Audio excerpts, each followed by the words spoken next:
Ils sont apparus dans les rayons il y a peu de temps, mais connaissent une croissance insolente. Plus 82% de ventes en 2016 pour ces produits végétaux qui remplacent de plus en plus la viande dans l'assiette des Français. La viande, ça commence à bien faire, c'est trop.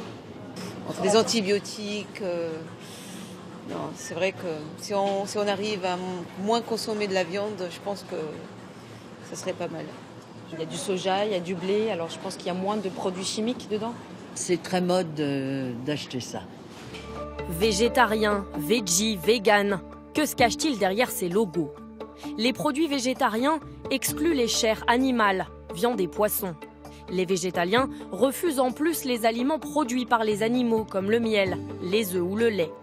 Les produits véganes, eux, ne contiennent aucun élément d'origine animale, comme le cuir, la soie ou la laine. Et c'est sur ce créneau que les marques misent aujourd'hui, comme un grand nom de l'ameublement qui a décliné ses célèbres boulettes en version végane il y a 2 ans. C'est composé 100% légumes.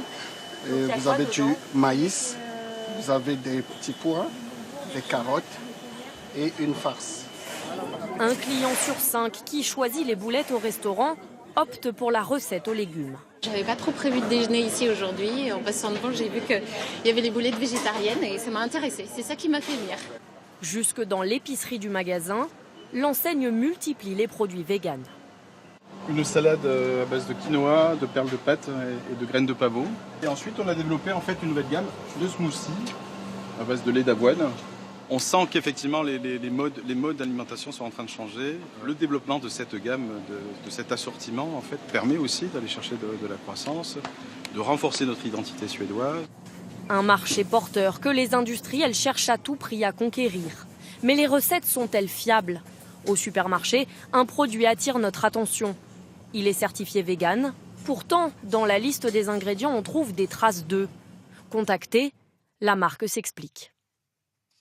D'autres produits contenant de l'œuf sont fabriqués dans la même usine et malgré les nettoyages effectués soigneusement et régulièrement, il existe une possibilité théorique de contamination minime.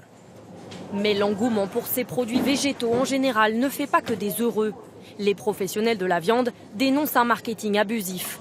Selon eux, les fabricants, pour toucher un maximum de consommateurs, cherchent paradoxalement à faire passer ces produits pour de la viande. Là, vous voyez qu'on imite un petit peu des stries qui évoquent le barbecue. Voilà, la convivialité du barbecue, les steaks qu'on cuit en été sur le grill. Il y a vraiment une confusion qui peut se faire et qui peut être dommageable aux steaks viande traditionnels, quoi. Ils demandent aussi l'interdiction des mots steak ou escalope sur les emballages. Après le bio, la tendance végane gagne du terrain en France et s'étend à de plus en plus de produits comme les livres, les sacs à main sans cuir ou encore les cosmétiques.